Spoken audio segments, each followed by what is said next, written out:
David, Chicago, good afternoon. Good afternoon, Professor Williams. It's a great honor and a pleasure to speak with you today.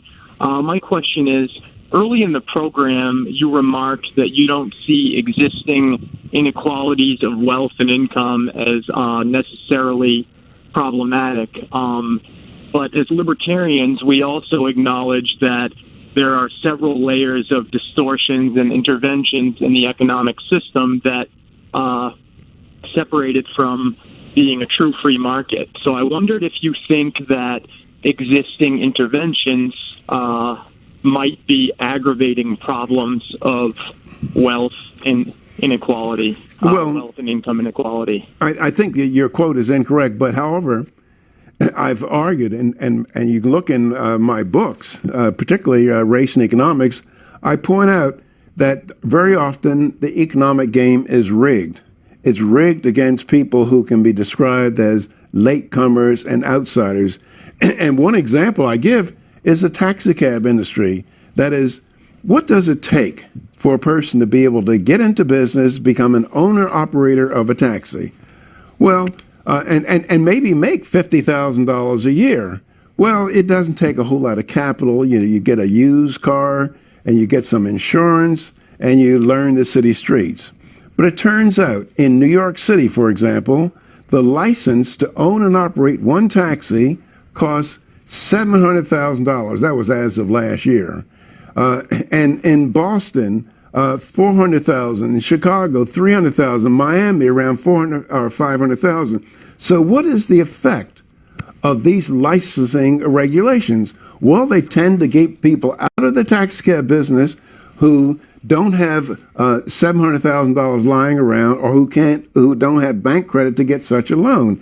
And so that discriminates against outsiders, and the game is rigged because insiders want to keep the outsiders out so they can get a higher wage.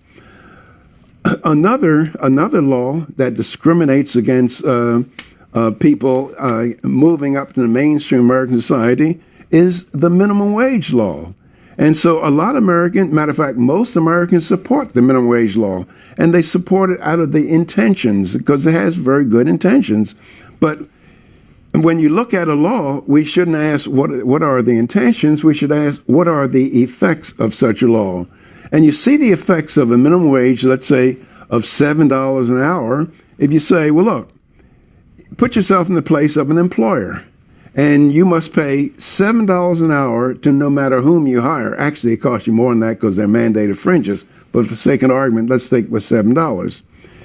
If you must pay $7 an hour to no matter whom you hire, will you hire that worker who is so unfortunate, so as to have skills which will only enable him to produce $4 worth of value per hour?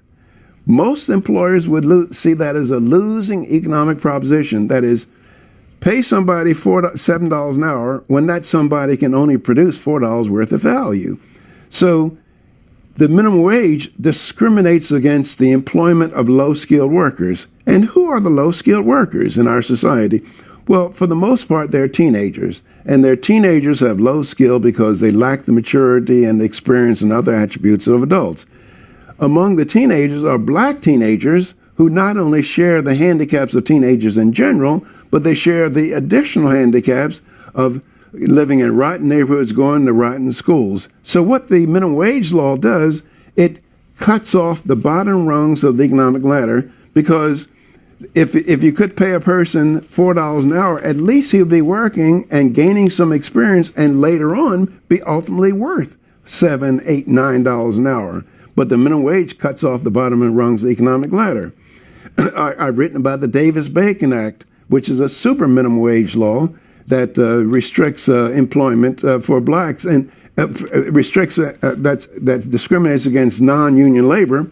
And if you read the Davis-Bacon Act is still in the books today, and if you read the congressional testimony in support of the Davis-Bacon Act, and matter of fact, if you go to March 31st, page 6513 of the congressional record, you'll see all the statements from politicians saying, see that contractor over there? He brings cheap colored labor up from the South, and he puts them in cabins, and it's labor of that sort that is competing with white Americans.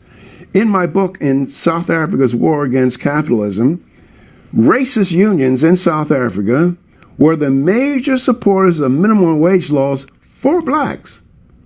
And their stated reason was to protect white workers from having to compete with low-skilled, low-wage black workers. Well, in the United States, we don't use the same rhetoric, but the effect is the same. That is, to discriminate against the employment of the least preferred worker. And so there are many regulations on the books that create disadvantages for disadvantaged people, but we don't focus on that. We focus on discrimination. We focus on this and focus on that, rather than looking at the rules of the game and the various regulations that discriminate against the less preferred individual.